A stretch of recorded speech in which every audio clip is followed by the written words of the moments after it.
ដោយសារតែសេចក្តីស្រឡាញ់របស់ឪពុកម្ដាយមានចំពោះកូនពួកគាត់តែងតែព្យាយាមស្វែងរកវិធីផ្សេងជួនក្តៅជួនត្រជាក់ជួនកាចជួនស្លូតដើម្បីធ្វើយ៉ាងណាឲ្យខ្លួនឯងនឹងអាចអប់រំកូនចៅបានជាពិសេស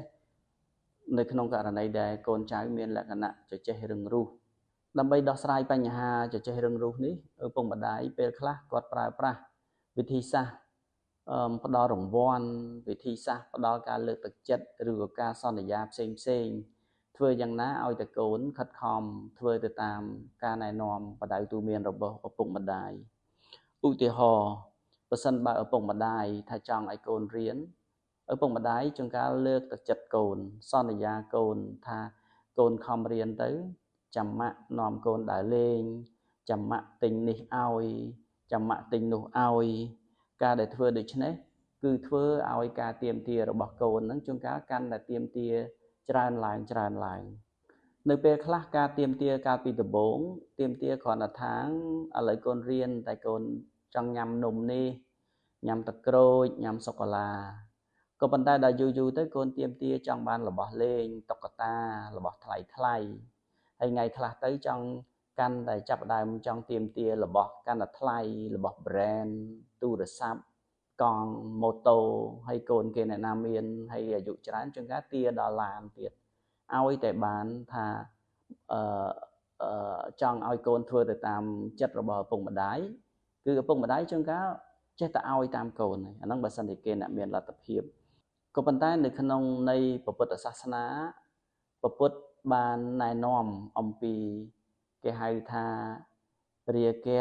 ឬក៏លោភៈទាំងអស់នេះវាប្រៀបបីដូចជាភ្លើងពាក្យគេនិយាយថាភ្លើងស្មើដោយរាគៈគឺមិនមានន័យថាភ្លើងអត់ដែលឆ្អែតនឹងអុសទេប្រសិនបើយើងបោះអុសចូលហើយភ្លើងនោះឆេះកាន់តែខ្លាំងបើកាលណាភ្លើងកាន់តែធំវាក៏ត្រូវការអុសកាន់តែច្រើនដូចចិត្តមនុស្សដូចគ្នាដែរថ្ងៃហ្នឹងមានរបស់នេះមួយគិតថាវាអស់ចិត្តហើយក៏ប៉ុន្តែថ្ងៃក្រោយរបស់ប៉ុណ្ណឹងមិនអាចអស់ចិត្តទៀតទេត្រូវតែបានរបស់ល្អជាងហ្នឹងក្មេងកូនក៏អញ្ចឹងដែរថ្ងៃហ្នឹងគ្រាន់តែសុំតុក្កតាបើយើងឲ្យទៅខាងតុក្កតាហ្នឹងវាមិនល្អទេតើតែទិញនៅ brand នេះបានល្អបន្ទាប់មកទៀតបើឲ្យទូរស័ព្ទស្អីក៏បានឲ្យតែលេងហ្គេមឲ្យតែប្រើបានប៉ុន្តែយូរទៅខាងតើតែនេះបណ្ដាលឿនអញ្ចឹងការដែលទៀមទាសេចក្តីលោភៈរបស់មនុស្សគឺមិនចេះចប់ទេអញ្ចឹងហើយបានជាគេនិយាយថា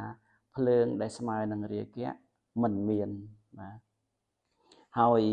ចំពោះនៅលោកខាងលិចវិញក៏គេអប់រំស្តៀងគ្នានឹងដែរដូចជាមានអ្នកប្រាជ្ញ2នាក់គាត់ឈ្មោះថា Richard Ryan ហើយនិង Edward Deci គេសិក្សាធ្វើពិសោធន៍អំពីអាកប្បកិរិយារបស់មនុស្សសួរថាតើមនុស្សមានទឹកចិត្តហ្នឹងគឺយ៉ាងម៉េចខ្លះគាត់បានធ្វើការសិក្សាមួយដោយប្រើមនុស្សពីរក្រុមឲ្យលេងល្បែងឲ្យលេងហ្គេមនៅក្នុងហ្គេមហ្នឹងគេថាមួយក្រុមគេថាបើសិនជាដោះស្រាយហ្គេមហ្នឹងបានជោគជ័យគេឲ្យលុយមួយក្រុមទៀតគេថាលេងហ្គេមទៅប៉ុន្តែជោគឈ្នះឲ្យអត់គេគ្រាន់តែចង់ដឹងសមត្ថភាពទេបើឈ្នះក៏មិនបានឲ្យលុយដែរអញ្ចឹងគេកំណត់ម៉ោងបន្ទាប់ពីលេងមួយរយៈមកគេប្រាប់ថាដល់ម៉ោងហើយអញ្ចឹងក្រុមអ្នកដែលរងចាំបានលុយដល់ម៉ោងគាត់ឈប់លេងតែម្ដងចំណែកឯក្រុមដែលអត់សន្យាឲ្យលុយដល់ម៉ោងហើយគាត់អត់ឈប់ទេគាត់នៅតែបន្តលេងធម្មតាទៅដូច្នេះRichard Ryan ហើយនិង Edward Deci គាត់បានសន្និដ្ឋានថាកត្តាដែលធ្វើឲ្យមនុស្សមានការតាំងចិត្តខ្ពស់គឺមិនមែនដោយសារកត្តាលុយកត្តាខាងក្រៅទេកត្តាដែលធ្វើឲ្យមនុស្សមានការព្យាយាមមានទឹកចិត្តមានឆន្ទៈចង់ធ្វើអ្វីមួយគឺជាកត្តាផ្ទៃក្នុងកត្តាក្នុងចិត្តដែលគាត់ប្រើពាក្យថា intrinsic motivation ការដែលជំរុញឲ្យមនុស្សមានទឹកចិត្តពីខាងក្នុងអាហ្នឹងទើបធ្វើឲ្យការងារនោះវាបានល្អធ្វើដោយសប្បាយហើយបានល្អទៀតផងដែរអញ្ចឹងគាត់ក៏បានសរសេរសភៅរួចហើយគាត់ប្រាប់ថាដើម្បីឲ្យមនុស្សធ្វើអ្វីមួយដោយល្អដោយសប្បាយមនុស្សត្រូវមានកត្តា3កត្តាទី1មនុស្សត្រូវតែមានស្វ័យភាព autonomy មានន័យថាប្រសិនបើឲ្យមនុស្សម្នាក់ឲ្យមនុស្សធ្វើអីមួយ បខំឲ្យគេធ្វើគេអត់ចង់ធ្វើទេប៉ុន្តែបើឲ្យគេធ្វើដោយមិនបង្ខំអាហ្នឹងគេចង់ធ្វើវិញកូនក៏ដូចគ្នាដែរបើយើងបង្ខំឲ្យធ្វើនេះធ្វើនោះឥឡូវភ្លាមគាត់អត់ចង់ធ្វើទេតែបើយើងប្រើគាត់ឲ្យធ្វើហើយយើងឲ្យគាត់ជ្រើសរើសមានសេរីភាពនៅក្នុងការជ្រើសរើសអាហ្នឹងគាត់ចង់ជាងឧទាហរណ៍ថាជាងប្រាប់ថាទៅដុសថ្មីឥឡូវគាត់អត់ចង់ទេគាត់កំពុងតែលេងអីគាត់មិនចង់ទេប៉ុន្តែបើសិនជាយើងសួរថាឥឡូវកូនចង់ទៅដុសថ្មីឥឡូវឬក៏ចាំធ្វើកិច្ចការហើយចាំកូនដុសថ្មីអាហ្នឹងកូនមានអារម្មណ៍ថាយើងអត់ដាក់សម្ពាធគាត់ជួនកាលគាត់អាចសម្រេចថាកូនដោះឲ្យហើយតែហ្មងទៅអាហ្នឹងគឺជាទឹកចិត្តរបស់ក្មេងកត្តាទី2គឺកត្តាសមត្ថភាពនៅក្នុងការនិយាយជាមួយកូនយើងត្រូវលើកទឹកចិត្តដើម្បីឲ្យដឹងថាគាត់គឺជាមនុស្សដែលមានសមត្ថភាពហើយទោះបីជាគាត់ធ្វើមិនបានល្អក៏ដោយក៏យើងត្រូវតែនិយាយដើម្បីឆ្លុះបញ្ចាំងអំពីសមត្ថភាពនិងការខិតខំរបស់គាត់ឧទាហរណ៍ថាបើសិនបើគាត់ទៅរៀនមកវិញកិច្ចការសាលា10បន្ទុកគាត់ធ្វើបានតែ3ឯងតែ3ហ្នឹងក៏ដោយយើងកុំស្ដីបន្ទោសគាត់យើងប្រាប់ថា3ក៏ល្អគ្រាន់បើដែរកូនលើកទី1បានប៉ុណ្ណឹង